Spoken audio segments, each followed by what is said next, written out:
Coach isn't the central issue at Manchester United. The central issue at Manchester United is they have an environment which is not particularly productive in the sporting world. You know, they've made lots of poor decisions over 10 years on coaches, footballers, and just the way in which they manage the facility, and they haven't kept up to date with the modern world. So some of the practices are not the level they should be for the biggest football club in the world. So concretely, what does that look like? Were there more surprises to the bad side than good surprises?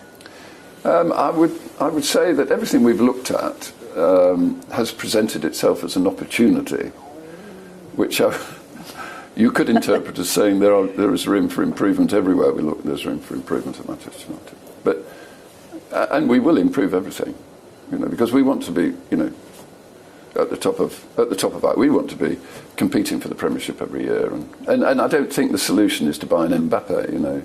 We're more grassroots than just one player isn't to solve the problem at Manchester United. Really, I think the first thing you need to do is, you need to build a balanced squad, and we need to make progress with the squad. And ultimately, maybe you top it off with a player or one or two players like Mbappe, but it's not the solution today.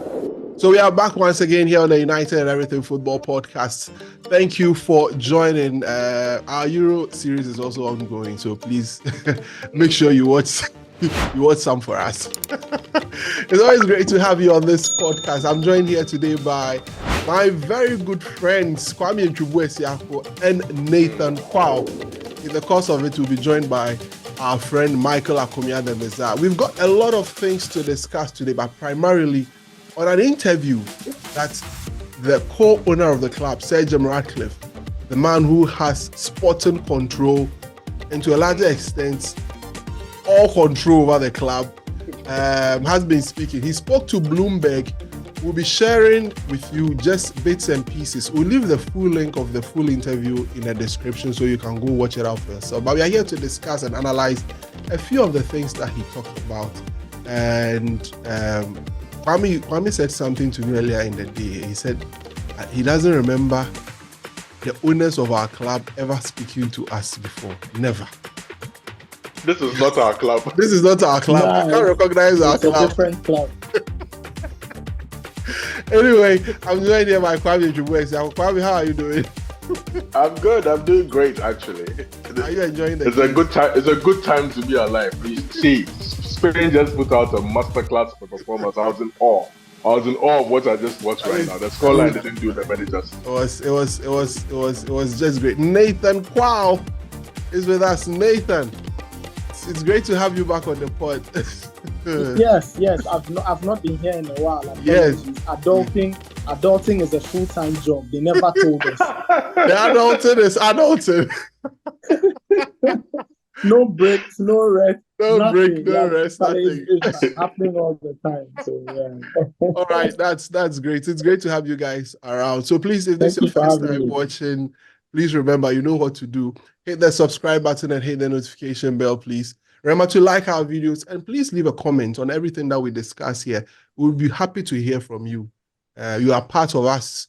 Your voice matters. So please remember to leave comments and also like the videos and share them as well. So let's listen to Sir Jim Ratcliffe talking about the quest to attain the levels that Real Madrid have attained today.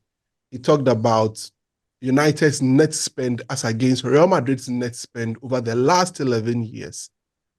And the fact that irrespective of it all, Real Madrid are still challenging and have built a stadium on top of it. The real canker. We will come back and dissect all of these issues here on United and Everything Football Podcast. We'll be right back after that.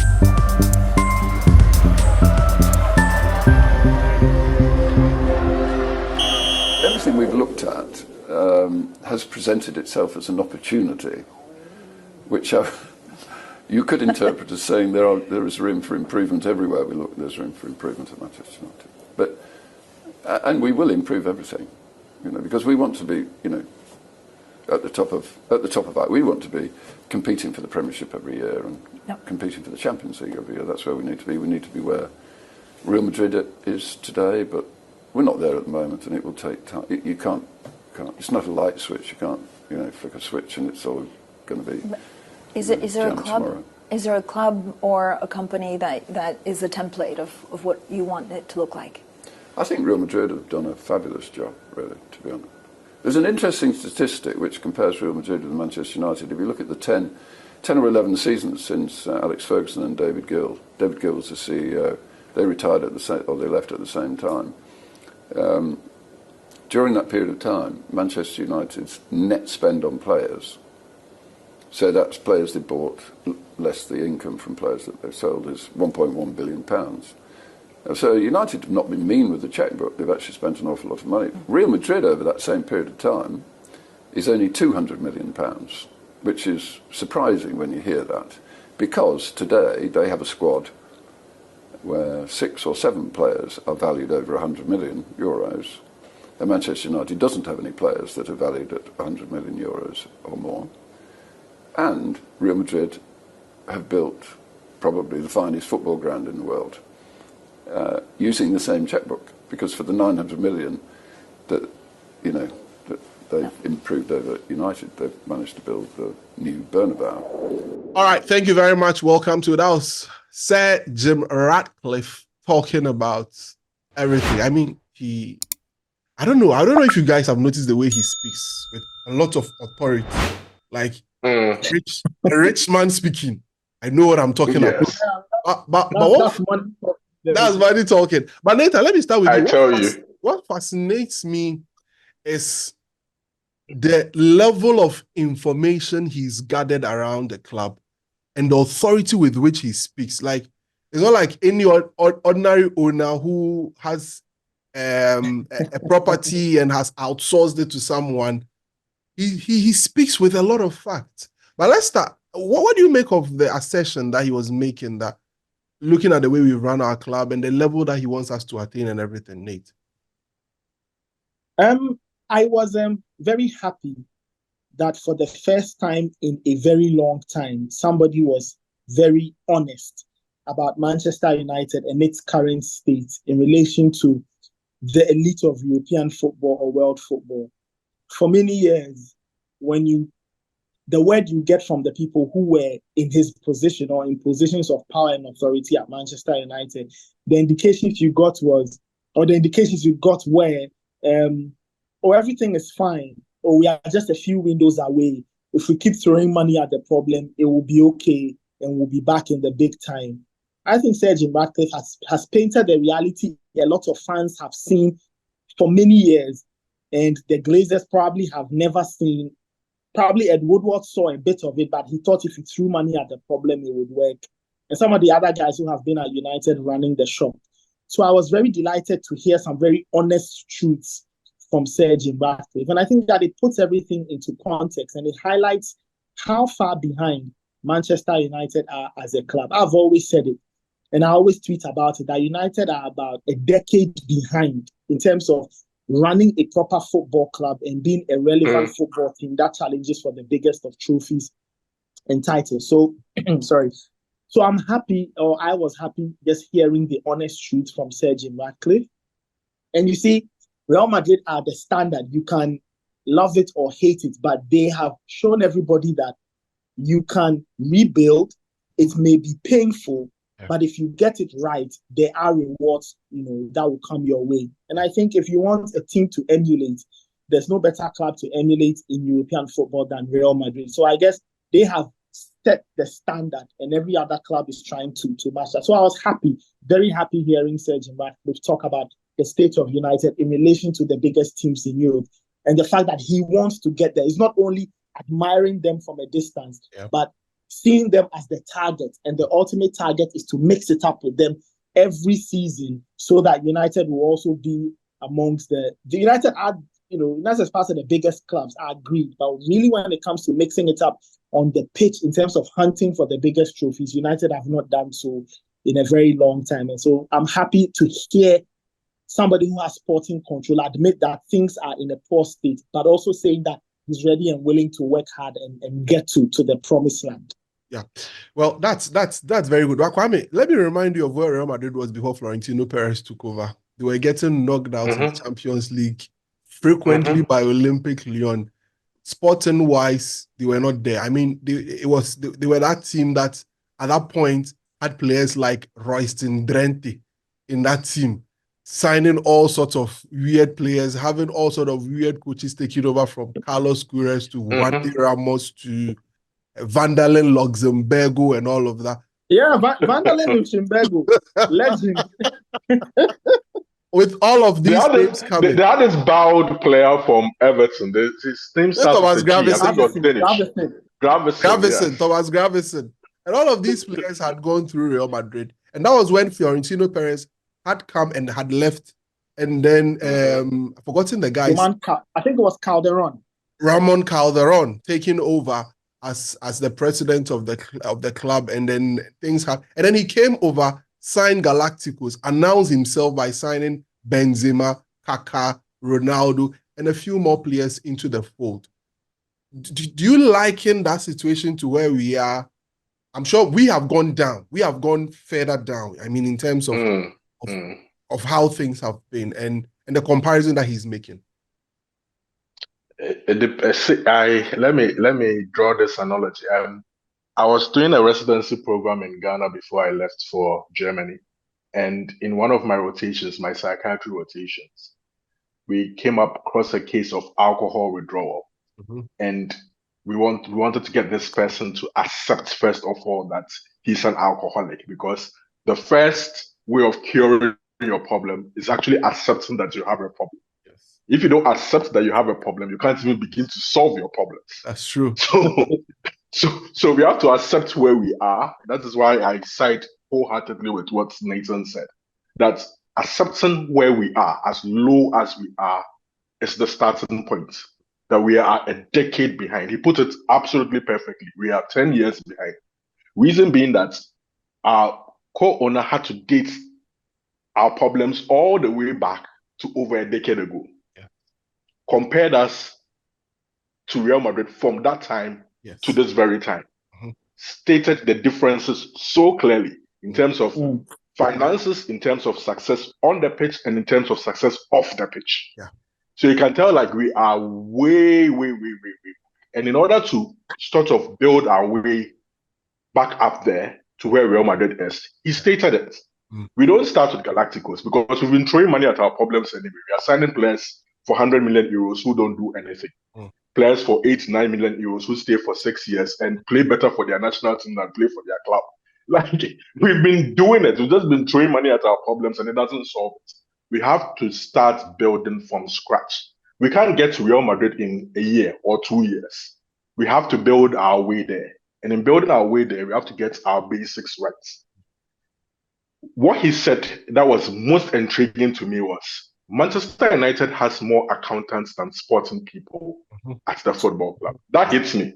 That hit me like a huge slap in the face as a football fan. Like, what were we doing? What was the plan? It makes you wonder that if he has this much knowledge about football, from the way he speaks, the way he talks about FFP and talks about its complications, just imagine if the Glazers were in his situation and trying to actually understand what FFP is. I guess that is how come they ended up hiring a lot of accountants to try and maneuver these situations, get around it. But what all these accountants have done is waste our money, not the Glazers' money, waste our money. Because if they were doing their jobs right, we wouldn't find ourselves in the kind of situation, precarious situation that we actually find ourselves now. We've just blown through cash. I always liken United to a government job in Ghana. It's for nobody. So people just come in there. The owners that we had didn't suffer to get what they got. All that they did was take money out of it. They didn't put money back into it. Everybody around the club recognizes that, so everybody goes in there and just feeds. They kept feeding, everybody just kept feeding. And the actual product, which is the football, just receded. Kept on receding. You can't cheat. See, I always say this. You can't cheat the game. Football, you can't cheat football. If you don't do it right, eventually to catch up with you. I don't want to go into what's happening in my Ghana Premier League and then everything that's happening in Ghana. If you keep cheating the game, it's just a matter of time before everything comes crumbling down. So that's just United in a nutshell. And he said it's not going to be a quick fix. You don't fix, some would say 18 years, but I would put it to 11 years because we had David Gill and Ferguson steadying the ship for quite some time, 7, 8 years before it all came crashing down when they left. You can't fix 11 years of absolute rot in one season or 2 seasons. Yeah.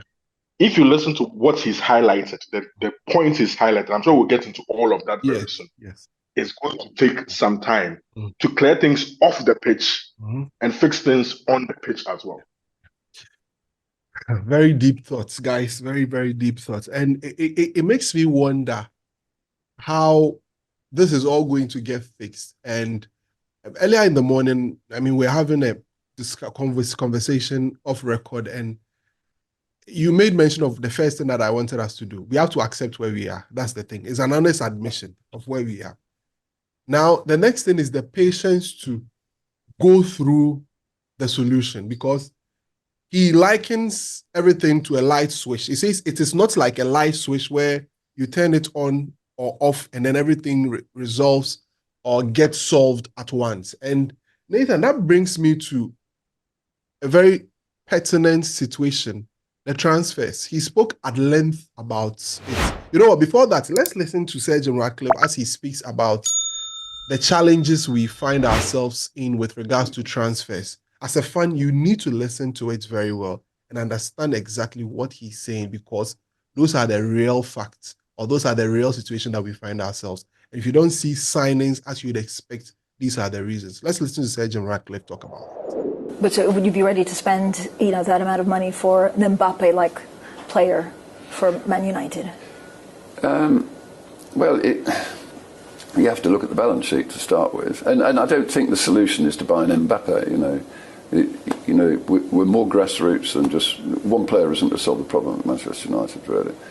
I think the first thing you need to do is, you need to build a balanced squad, and we need to make progress with the squad. And ultimately, maybe you top it off with a player or one or two players like Mbappe, but it's not the solution today. How much would you want for the next season? How much are you ready to spend? Well, in the modern world, of course, that it's more difficult to answer that question because of all the host of regulations that tell us how much we can and cannot spend.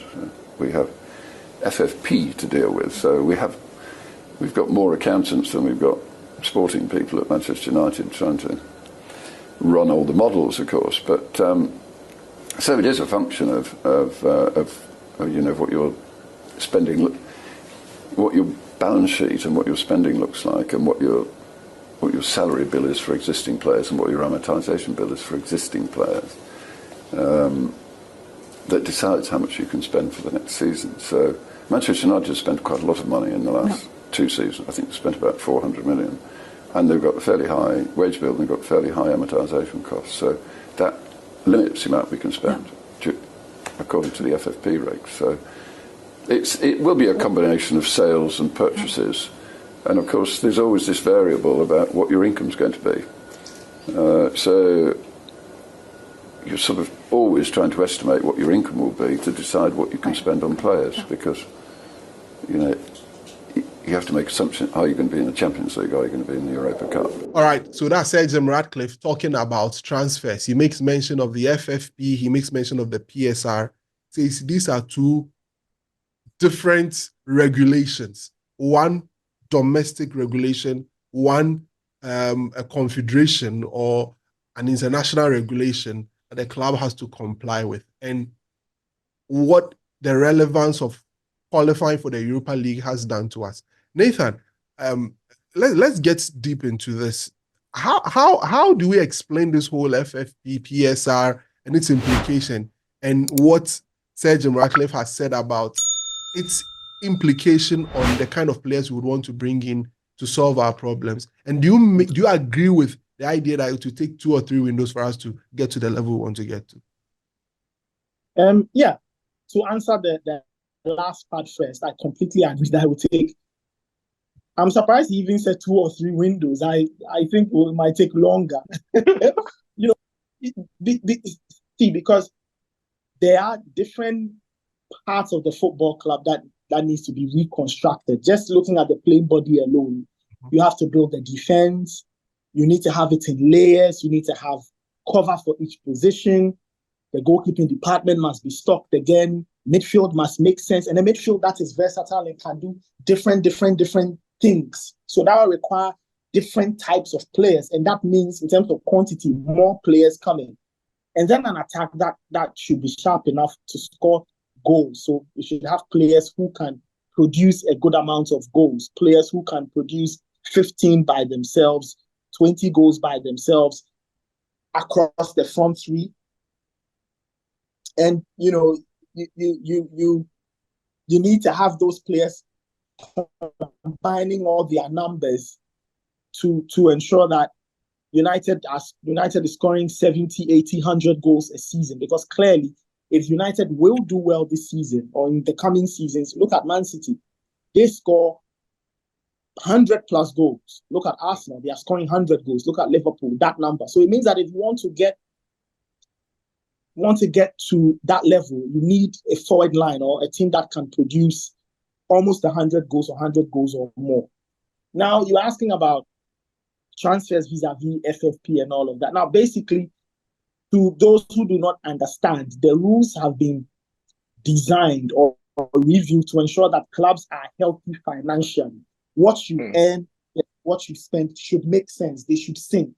You should not be tilting heavily on one side. So, for example, you cannot spend a lot more than you earn. Yeah. And in basic mathematics, basic everyday bookkeeping or accounting, all of us, if you earn a salary of 10 cedis, you cannot be spending 50 cedis. Clearly, you need to find something to make up the 40. So really, that's what they are doing to prevent clubs from going bust or broke. Yeah. And so United will have to comply. It will mean no more lavish purchases, no more going to buy a player for 100 million euros if you haven't worked the numbers to ensure that you are getting 100 million euros or you've made so much you can actually spend. So it will require a lot of skilled buying, skilled selling, and I think United are a very poor selling club. They don't know how to sell players. They put players on fat contracts. Now they can't move them on. Yeah. And United, I think in the last 10 years, have been very bad at buying players as well. They have sometimes bought players of the wrong profile, or they have been spooked into buying players for over-the-top money. And so trying to fix the finances will not only require, the accountants or Serge Ratcliffe paying attention to the numbers. It will require that United's way of looking at players or looking for players will have to change. Because there's something I ask myself all the time. How is it that Manchester City or Liverpool or Arsenal or Leicester City, when they were last in the Premier League, are able to spot players, or even Brighton to an extent, are able to spot players in all kinds of leagues, buy them for very, very paltry sums of money, and yet these players are super players. They deliver, and then when Brighton sell them on, they sell them on for a fortune. Yeah. What is wrong with Manchester United? Why can't Man United fix its own network of scouts so that they can spot the next big superstar somewhere, buy him for a small amount of money? The player comes into the league, he delivers, and when he has to be sold, he's sold for a fortune so that the books look really good. So it's a marriage of two things, like I said. The scouting has to make sense. United need to start shopping in those same places teams like Brighton, Newcastle, Liverpool, and others are shopping from.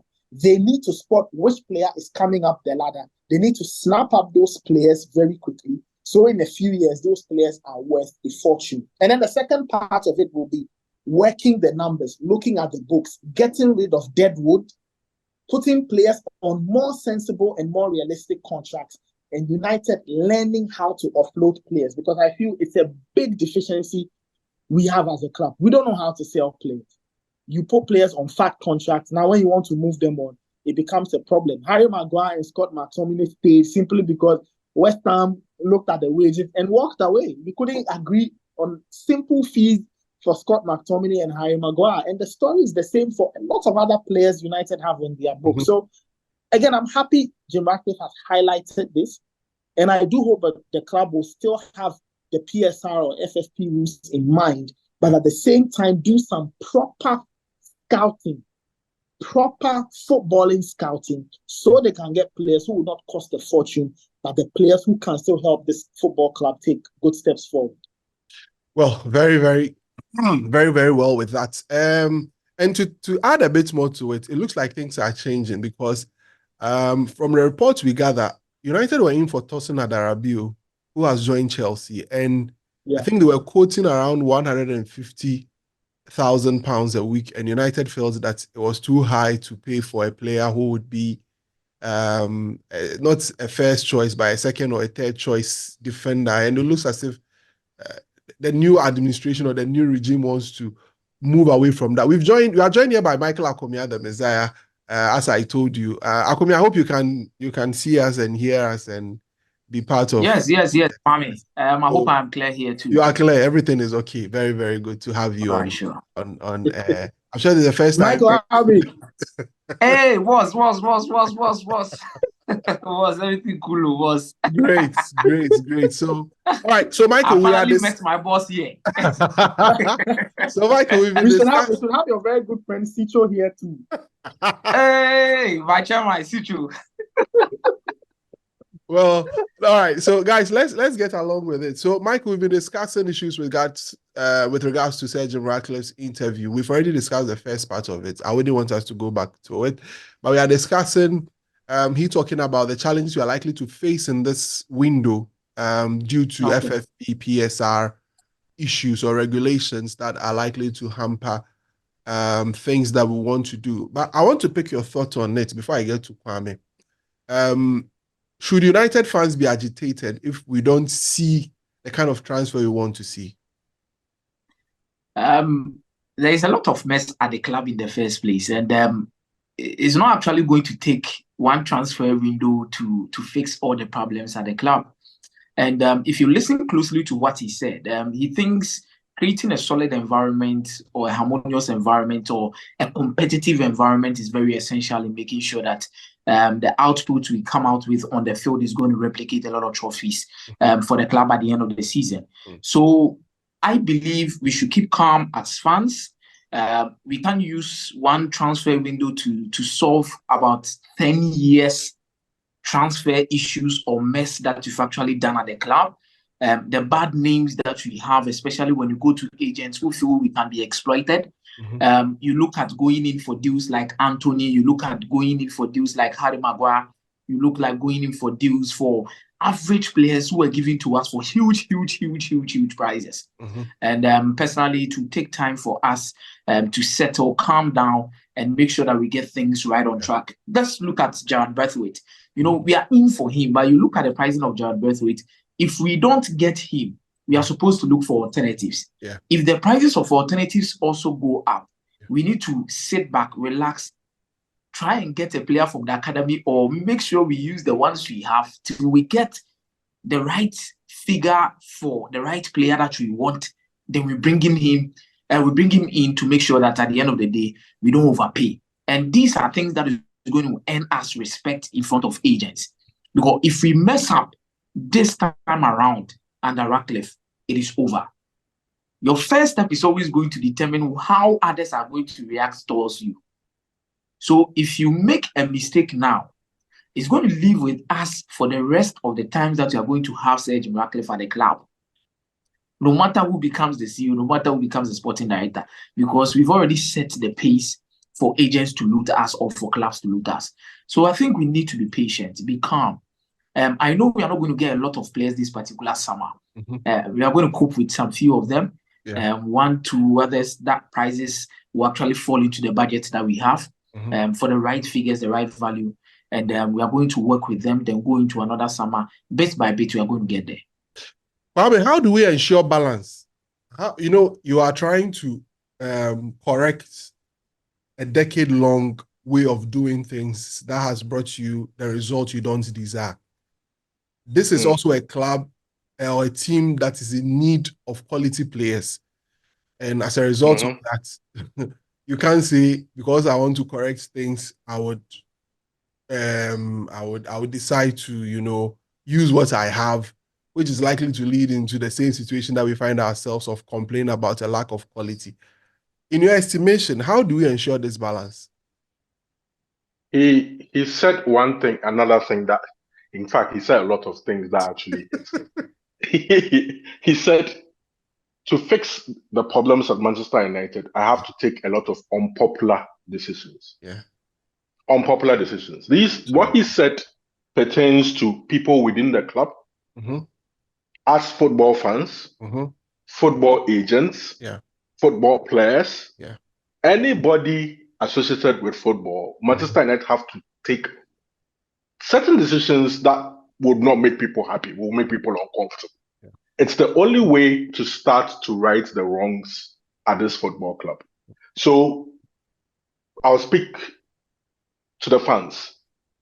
If things are not going the way that we want, we should have some bit of tolerance, some bit of patience, some bit of understanding that it is in order. Things aren't going to be as it used to be. Things are going to be a bit uncomfortable and you have to live with it. One thing that I always say is dialogue is very important. If you don't explain things to people, you don't say anything, you do things in silence. People are often more agitated than not. It's imperative that you have somebody like a club president of Bayern Munich, of Barcelona, of Real Madrid. Their model is a bit different to ours, where they have presidents who are constantly in the media, constantly communicating exactly what is happening at the football club. I get it that they are not owned by an individual and they are owned by the fans, these three major clubs. So they have this duty to come to them to explain. But it doesn't change anything if you believe you are an owner of a football club like Manchester United, that you come to fans and you explain to us the actual situation at every given point in time. Understand that we are in a big mess. Understand that it's going to take time to build us to where we want to get to. But in order to do that, we have to bite on, something. Hold on tight because it's going to be rough. I always say, fasten your seatbelt. It's going to be a rough roller coaster ride because in order to get to where we want to get to, we have to suffer a bit. I feel we've already started suffering. And it's not going to get better. It sort of has to get worse before it gets better. So Erik ten Hag, it starts with Erik ten Hag. He's already gone through a bit with Ineos in just these past few months. It sort of sets the tone that irrespective of how long we've been here, the standards are the standards. If you're not meeting the standards, it doesn't matter if I shook your hand 2-3 months ago and I smiled and I told you you are the man for the job. If you're not meeting your targets, you risk losing your job. This should go for every player at this football club who is already there and it's yet to come. If you are a football player at this football club and after 2 seasons, you are not hitting the heights that you're supposed to hit, you shouldn't be on our books forever. Next thing, you should be gone. You should be gone. The standards are the standards. If Erik ten Hag, despite signing a new contract, isn't pulling his weight next season, not meeting targets, it doesn't matter. You should be gone. So we are going to try and put our books in order, but we still have to maintain certain standards at the football club. If we marry these two, we clear our books, we get our signings right, everything that Nathan has said before, tailor our wage bill, do things right by agents, get everything back to normal, whilst we maintain certain standards at the football club. I believe at a point in time, everything will just come together. The balance that you speak of will kind of find that balance. All right. It's going to be very hard. And looking at the demands of football fans, I really hope we are patient enough to endure some of the things that are going to come, because it's hard balancing that level of I'm trying to, get set things right, and also the demands that the fans want from the coach. And I think Erik ten Hag said it last season when he said that we are still not ready to challenge for the title, or we are not ready to win the league yet. What we can do right now. And that is the acceptance I always talk about, that we need to know, we need to understand. It's going to take a bit of time. That as fans, it's not easy. It's not like if we say that you are doing the bidding of the coach or anybody. It's just a true assessment of where you are, because this squad is not good enough to compete against what Manchester City and Arsenal are doing currently in terms of the football that they are playing. we always say that the league is a good measure of where the progress of a team. I mean, the cup helps us. It helps us, gives us the excitement and all of that. But the league really helps us measure where we are getting to. So we would see about that. I want to make a quick turn around, and then we listen to Sir Jim Ratcliffe talk about Erik ten Hag. This time around, he talked about why he was kept. He said that we should relax. I mean, you are not going to use the street talk of everything is the coach. It's just the environment has been poor, and that's without that, the way we want to see the club go wouldn't be. It's so easy to target the coach and point the coach. But Kwame asked the question, so why then do you want to sack Erik ten Hag? We'll come to that right after this. So stay tuned. We'll be right back after this.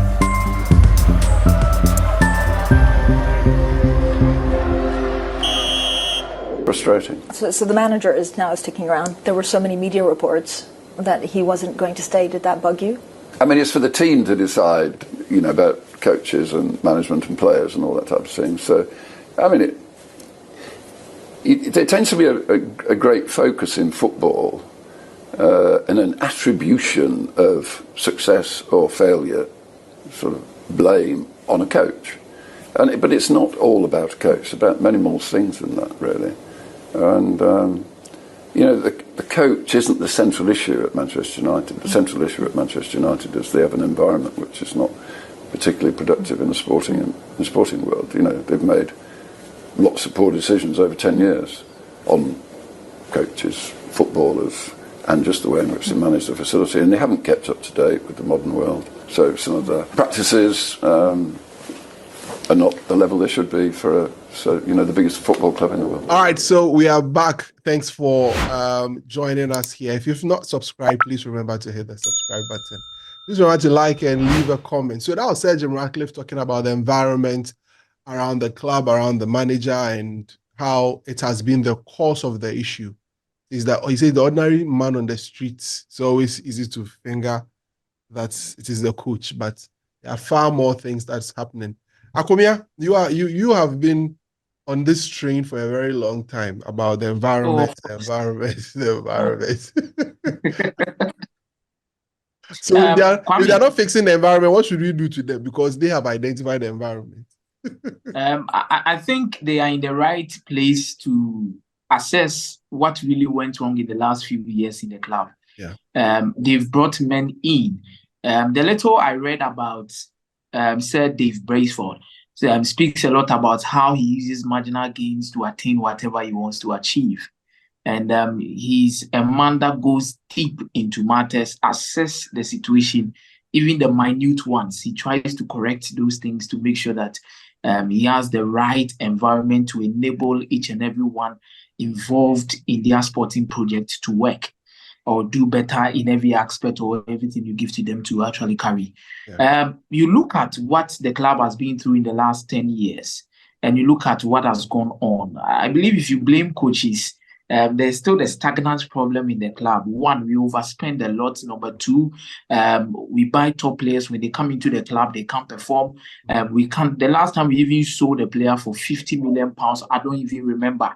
Hey, that's true. The last time we sold a player for £50 million, I don't remember. Kwame, do you remember the last? Lukaku. Look, we sold Lukaku.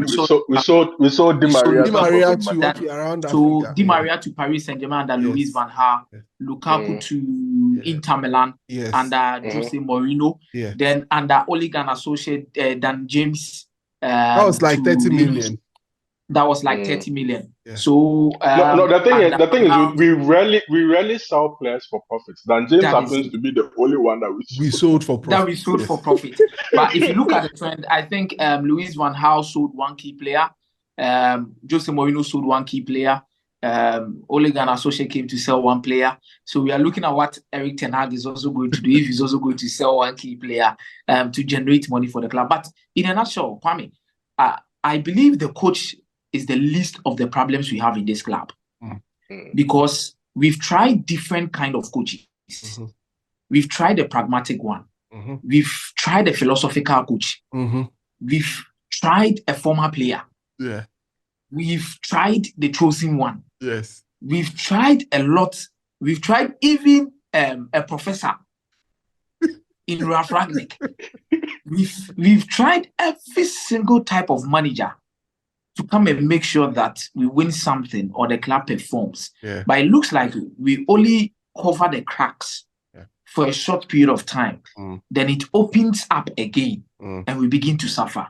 Yeah. So right now, what I believe in is fix everything you are supposed to fix off the pitch. That is going to enhance the performances of these players, encourage them, build a certain standard, set an environment that is very competitive, that each and every single person within the club will be responsible for their actions. Let nobody think that because we are this, when we go wrong with this particular matter, nothing is going to happen to us. Yeah. Every single person within the club, from even the first person to the chef, each one of them should be responsible for their actions, and there's a need for standards to be raised over there. Yeah. When you move from that particular place and you come onto the pitch, you measure the players according to the standards and environment you set for yourself. So anybody that falls short of the standard that you've created, the person will just have to exit. Nobody will even force them. They will know that my time is up. I have to leave. That is the thing we need to set. If we don't do those things and we do like sack this coach, we are going to bring another manager, we are only preparing over the cracks. And nothing is actually going to change. Okay. So I'm really happy they are keeping Ten Hag. Ten Hag has also shown that he's a project manager because you saw what he did at Ajax. And I've seen people complain about the structures now. He can't fit in. Look at the likes of Bupitiers and all of those guys. And Ten Hag is new. He can't relieve his duties of taking control over transfer. All of these things. When he was at Ajax, it was Edwin van der Sar and Mark Overmars doing a lot of jobs for him. His focus was just to look at the coaching aspect of the team, improve the individual players within the setup, and make sure that as a team, they have an identity, they have a style, and they win consistently with it. So when you do that and you have such a manager and you are supposed to build a team, and you have even if Ten Hag leaves after 1 year and he sets a good foundation for the next manager, I don't care. I only need a good foundation for this team, where the only thing we come is we just water it and it grows. Okay. All right. Let me get to Nathan on that. A lot about the environment. I don't know. Akumia has shared a few thoughts on exactly setting the standards and making sure that you have the right standards. And if you look at Real Madrid, the way the selection and other things have been done with Florentino Perez and everything. You dare not, Kwame. Yes, the standards. I remember someone was asking me Mbappe and his ego, and I'm like, don't worry about Mbappe's ego. The club will check the ego. The coach doesn't have to check it. It's the club that will check it. A club that throws out Gareth Bale and Eden Hazard. They can't squeeze out anybody. They're not bigger than the club. But Nathan, what do you make of this particular situation? Look, the environment is crucial. We are talking about Real Madrid. If you look, at Man City, Arsenal, Liverpool, the clubs that are doing very well all across the world, there's a very common trait of an environment that ensures that everybody does their work, and there's a structure to how things are done at the club. You come to Liverpool when they were in a mess. When Klopp took over, he helped redefine what or the kind of things that needed to be done. Yeah. If you go to Man City, the basis of their success is the structure and the environment. So it was very easy for them to define a structure. So they moved from one manager, Mancini, to Pellegrini, and then ultimately to Pep Guardiola. And all of that happened because they had a proper structure. They knew what they wanted. So the evolution was happening right before our eyes, and it happened very smoothly. And all three managers won the league. All three managers won the league, and you can tell that everything they had been doing culminated in Pep's arrival and the dynasty they've built in a very short space of time. And you have to admit that it's a dynasty they have built. They've won the league 4 times in a row. They've replicated the treble.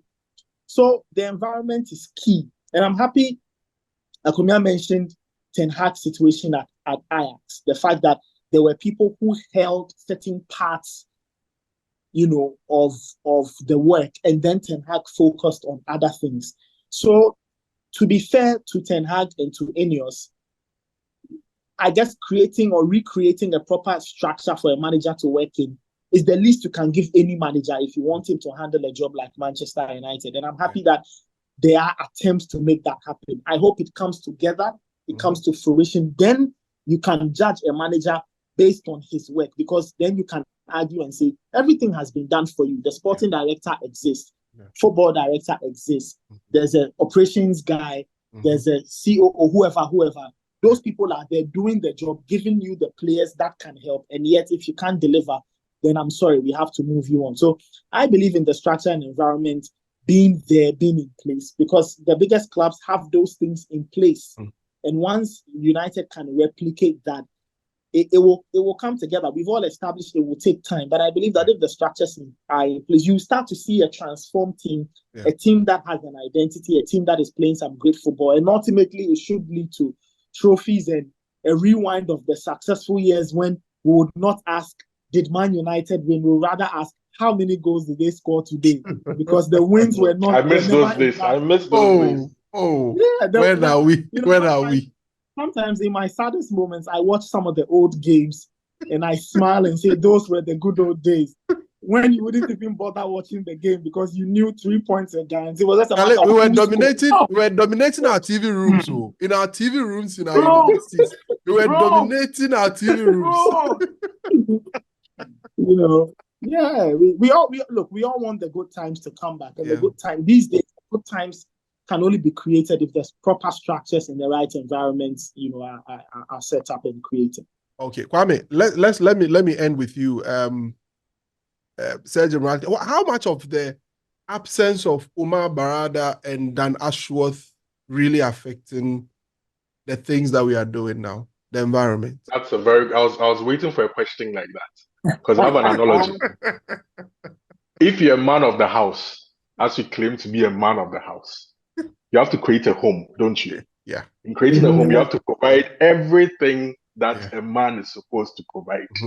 So that when the woman is full and you say, I can't take it anymore, you have every right to say, I can't take it anymore. Yes. But if you are a man that you claim to be the man of the house and you don't make a home, and the wife is messing around because you're not doing what you're supposed to do, you don't go and stand on top of the hill and say, I want this woman out of my house.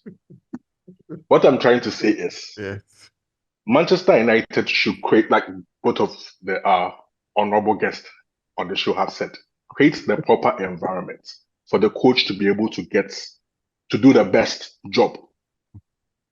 Omar Barada is not in yet. That's the fact. There's a time for him to come, but he's not in. You have Dan Ashworth, who is very key to this project, not in the building yet. Still battling. It is very easy. Exactly. It is very easy for you to sit down and say, oh, but you've promised me this and you've promised me this. These people are coming. But they're not in the house. The only reason why I feel Erik ten Hag decided to make the agreement with Meto and the likes was because he did not trust them. It's not just word of mouth to say, oh, Barada is coming, Ashworth is coming, you're going to have a solid team and everything's going to be fine. What will go into that negotiation is these people have to come. They have to be there. Ensure that they are there. Once they are there, it is easy for me to go like, you know what? Since I have the great support system, since I have this beautiful home, you've created this wonderful home for me, I would listen to whatever that you want me to do. If it is just stick to coaching, I'll just stick to coaching. So much so that since everything is perfect for a coach to succeed, if I am not doing my job right, you can go to Standesamt, as they call it in Germany here, the divorce center, and go and write a divorce that you can't stand this marriage anymore, and I want you gone. And there's absolutely nothing that I can do about it because it is fake. So yes, these people, as crucial as they are, they must come in as soon as possible. Be able to help fast track this whole project to get us to where we want to get. Guys, it's been an exciting recording with you. Great. I really love the set. I mean, the positivity. That's what the United fans need. Let's. It's not easy. I mean, we need each other, but we are fighting each other. It's been chaos. Why wouldn't we fight each other? You see, there's positive thinkers, there are negative thinkers, there are people who are optimistic, others are pessimistic, and we have all been thrown into this chaos. So We are Every fighting. weekend, the WhatsApp groups are battleground.